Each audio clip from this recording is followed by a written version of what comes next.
Dear student, उम्मीद है आप अच्छे से पढ़ाई कर रहे होंगे और आपकी परीक्षा की तैयारी भी पूरी हो गई होगी।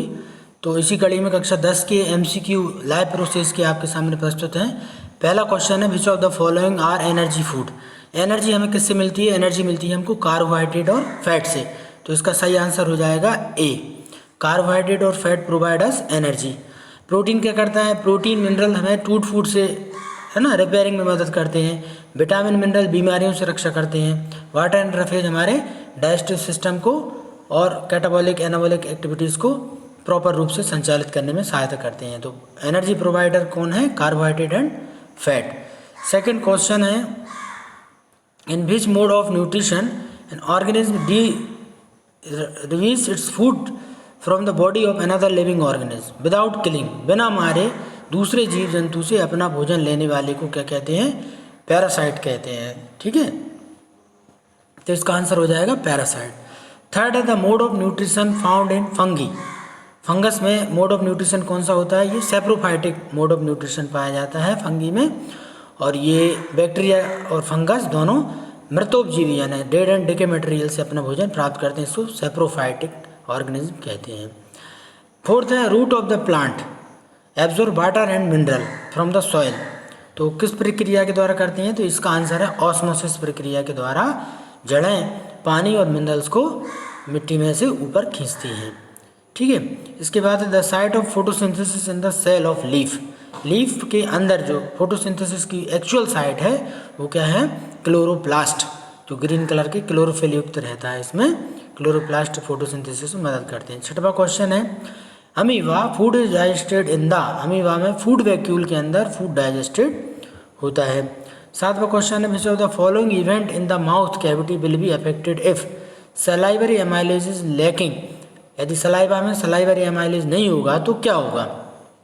तो पहला ही आंसर सही है, starch breaking down into sugar. तो स्टार्च जो है वो शुगर में ब्रेक डाउन नहीं होगा, ग्लूकोज जो है वो ग्लूकोज नहीं बनेगा, स्टार्च से ग्लूकोज नहीं बनेगा। आठवां है, which region of the alimentary canal absorb the digested food. तमाम डाइजेशन होने के बाद फूड स्मॉल इंटेस्टाइन के द्वारा बॉडी में एब्जॉर्ब कर लिया जाता है। तो बी इसका आंसर है। नौवां क्वेश्चन है, द कॉन्ट्रैक्शन और expansion movement of the wall of the food pipe. इसको हम पेरिस्टाल्टिक मूवमेंट कहते हैं। इसके द्वारा क्रमानुकुंचन, धीरे धीरे भोजन आगे सिकुड़ता है, फैलता है और आगे की ओर बढ़ता जाता है, तो पेरिस्टाल्टिक मूवमेंट है। 10वां क्वेश्चन है, when a few drop of iodine solution are added to rice water. यदि चावल के पानी में जो कि स्टार्च उपस्थित है उसमें आयोडीन हमने डाल दिया तो किस तरह का कलर आएगा? आप बता सकते हो कि ये ब्लू ब्लैक कलर आएगा और ये स्टार्च की उपस्थिति के कारण है। तो इसका आंसर हो जाएगा सी। इसके बाद 11वां क्वेश्चन है, the exit of unabsorbed food material is regulated by. शरीर से डिफिकेशन द्वारा जो अनडाइजेस्टेड फूड मटेरियल बाहर निकाला जाता है उसका कंट्रोल एनल स्फिंक्टर के द्वारा किया जाता है। ठीक है, गुदा द्वार में जो स्फिंक्टर पाए जाते हैं, सिकुड़ने और फैलाने वाले जो भाग हैं उसको एनल स्फिंक्टर कहते हैं। तो आंसर डी हो जाएगा। 12वां क्वेश्चन है, what are the product obtained by anaerobic respiration. Anaerobic respiration में हमेशा आप ध्यान देखिए, प्लांट्स के अंदर इथेनॉल, कार्बन डाइऑक्साइड और एनर्जी। तो इसका सी आंसर हो जाएगा कि एनारोबिक रेस्पिरेशन में इथेनॉल बनेगा, कार्बन डाइऑक्साइड और एनर्जी बनेंगे। 13 है, the break down of pyruvate to give carbon dioxide water energy takes place in. तो पायरुवेट का कार्बन डाइऑक्साइड और वाटर के साथ साथ एनर्जी, तो ये माइटोकॉन्ड्रिया के अंदर सेल में होता है और यहाँ एटीपी बनने का काम होता है, इसलिए माइटोकॉन्ड्रिया को power house of the cell भी कहा जाता है। तो बी इसका आंसर। 14वां है, ग्लाइकोलाइसिस प्रोसेस ऑकर। ग्लाइकोलाइसिस हमारे शरीर में सेल के अंदर साइटोप्लाज्म में होती है और ये ऑक्सीजन के एब्सेंस में होती है। एनारोबिक रेस्पिरेशन में ग्लाइकोलाइसिस हमारे शरीर में साइटोप्लाज्म में होती है। तो ए आंसर हो जाएगा। 15वां है, name the substance whose build up in the muscles. जब हम बहुत ज़्यादा काम कर लेते हैं तो मसल्स फटिक हो जाता है, थकने लगती हैं, तो इसमें लैक्टिक एसिड बन जाता है और थोड़ी सी एनर्जी बनती है। तो बी आंसर इसका सही हो जाएगा। 16वां क्वेश्चन है, name the pore in leaf. पत्तियों में पाए जाने वाले छोटे छोटे पोर जो हैं जिनके द्वारा रेस्पिरेशन और गैस एक्सचेंज होता है, आपको पता है वो स्टोमेटा होते हैं। 17वां क्वेश्चन है, रेस्पिरेटरी पिगमेंट। ह्यूमन बींग्स में ब्लड के अंदर लाल रंग का हीमोग्लोबिन पाया जाता है जो कि ऑक्सीजन और कार्बन डाइऑक्साइड के ट्रांसपोर्टेशन में मदद करता है। तो सी इसका आंसर हो जाएगा, हीमोग्लोबिन। 18वां है which plant tissue transport water and mineral from the root to the leaf. आपको पता है जाइलम जो है वो वाटर और मिनरल को ट्रांसपोर्ट करता है, तो ए इसका आंसर हो जाएगा। 19वां क्वेश्चन है the movement of food in phloem. Phloem में जो भोजन बनता है पत्तियों में, ऊपर और नीचे बाई डायरेक्शनल मूवमेंट होती है, और ये इस तरह की भोजन की मूवमेंट को ट्रांसलोकेशन कहा जाता है, तो बी इसका आंसर हो जाएगा। 20वां क्वेश्चन है blood vessels which pump the blood from the heart to the entire body.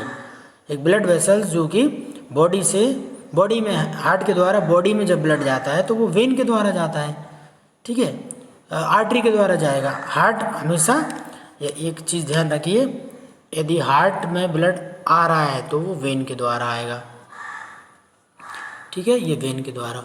और हार्ट से जब भी ब्लड जाएगा तो वो किसके द्वारा जाएगा, आर्टरी के द्वारा जाएगा, तो इसका आंसर हो जाएगा आर्टरी, ठीक है, तो ए इसका आंसर हो जाएगा आर्टरी। 21वां क्वेश्चन है नेम ए सर्कुलेटरी फ्लड। हमारी बॉडी में ब्लड के अलावा लिम्फ एक ऐसा सर्कुलेटरी फ्लड है जिसके अंदर भोजन और कुछ मात्रा में ऑक्सीजन और कार्बन डाइऑक्साइड का ट्रांसपोर्ट भी होता है, तो सी इसका आंसर हो जाएगा। 22वां क्वेश्चन है सिंगल सर्कुलेशन या वेनस हार्ट जो है वो फिश में पाया जाता है। वेनस हार्ट कहते हैं सिंगल सर्कुलेशन वाला, 2 चैम्बर वाला हार्ट है, और ये जो है वो किस में पाया जाता है, फिश। तो इधर इसमें देख लीजिए एग्जांपल फिश कौन कौन से हैं।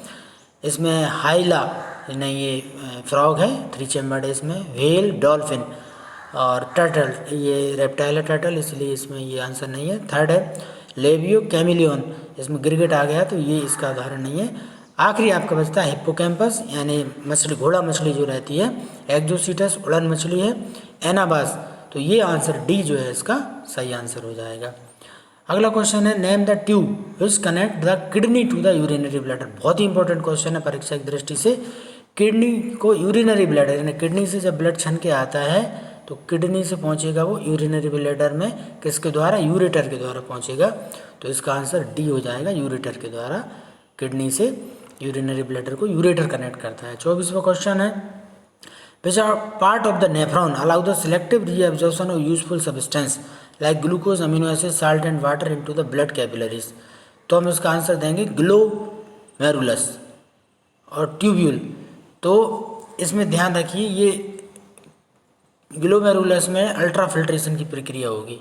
ग्लोमेरुलस में ये अल्ट्रा फिल्ट्रेशन होगा, बोमन कैप्सूल में भी अल्ट्रा फिल्ट्रेशन होगा, इसमें भी अल्ट्रा फिल्ट्रेशन होगा। तो ट्यूब्यूल जो रहती हैं इनमें ब्लड जो है वो क्या करता है, एक्स्ट्रा मात्रा में जो भी हमारे न्यूट्रिएंट्स रिलीज हो गए उनको पुनः रीएब्जॉर्ब करने का काम ट्यूब्यूल के द्वारा किया जाता है, तो ए इसका आंसर हो गया। Question number 25 where is the dirty blood in our body filtered. Kidney इसके लिए हमारे लिए रिस्पॉन्सिबल है, तो किडनी में ब्लड जो है प्यूरिफिकेशन का काम होता है। 26वां question the procedure used for cleaning the blood of a person by separating urea, इसको डायलिसिस कहते हैं, तो सी इसका आंसर हो जाएगा। ये क्वेश्चन पूछा गया है कि भोजन किस तरह से आगे बढ़ता है, तो माउथ, स्टमक, नहीं स्मॉल इंटेस्टाइन में नहीं जाएगा, ना स्टमक में, माउथ से पहले ईसोफेगस में जाएगा, माउथ ईसोफेगस, फिर स्टमक में, स्मॉल इंटेस्टाइन में, लार्ज इंटेस्टाइन, इसलिए बी इसका आंसर हो जाएगा। 28वां क्वेश्चन है, हाँ ये बहुत ही महत्वपूर्ण क्वेश्चन है, मैं फिर बता रहा हूँ, किडनी, यूरेटर, यूरिनरी ब्लैडर और यूरेथ्रा, तो चौथा इसका आंसर हो जाएगा ये, किडनी से यूरेटर, फिर यूरिनरी ब्लैडर और यूरेथ्रा, तो डी। इसके बाद फिल इन द ब्लैंक देख लीजिए। पहला है the exit of food from the stomach is regulated by ये मसल्स। स्टमक से जो भोजन जा रहा है, exit of food from the stomach is regulated by ये मसल्स। स्पिंक्टर मसल्स रहती हैं जो भोजन को आगे की ओर बढ़ाने का काम करती हैं, और ये जो मूवमेंट रहती है इसको हम पेरिस्टाल्टिक मूवमेंट कहते हैं। Second is the longest part of the alimentary canal, तो स्मॉल इंटेस्टाइन का नाम स्मॉल है but it is the longest part, तो ये स्मॉल इंटेस्टाइन जो है वो लॉन्गेस्ट पार्ट है। थर्ड है the process of break down of glucose into pyruvate, ये कहाँ पर होता है, ये साइटोप्लाज्म के अंदर होता है इसको, ठीक है, साइटोप्लाज्म के अंदर ये प्रक्रिया होती है जो कि ऑक्सीजन के एब्सेंस में होती है, ग्लूकोज इसमें पायरुविक एसिड में कन्वर्ट हो जाता है। फोर्थ है the site of complete digestion of carbohydrate, protein and fat, तो ये स्मॉल इंटेस्टाइन। फिफ्थ है breaking of pyruvate using oxygen takes place in, तो ये होगा माइटोकॉन्ड्रिया के अंदर। छठवा है ring of cartilage are present in the wind pipe to ensure that, ये हमारी रिंग्स जो पाई जाती हैं ये इसलिए पाई जाती हैं ताकि कोलैप्स ना हो, for safety of avoid the collapsing of our wind pipe. सातवां है the blood has which cell which plug the leakage, तो प्लेटलेट्स पाई जाती हैं ब्लड में, ये प्लेटलेट्स क्या करती हैं, क्लॉटिंग का काम करती हैं, ठीक है, तो प्लेटलेट्स जो है वो क्लॉटिंग का काम करेंगी। इसके बाद है आठवां transport product of photosynthesis from the leaf to other part, तो ये फ्लोएम हो जाएगा, फ्लोएम ट्रांसपोर्ट करता है भोजन को लीफ से अदर पार्ट में, ठीक है। तो ये पहला इंस्पेक्टर, फिर small intestine, cytoplasm, small intestine, mitochondria, air passage does not collapse और प्लेटलेट्स फ्लोएम। उम्मीद है आपको ये पसंद आया होगा। Thank you.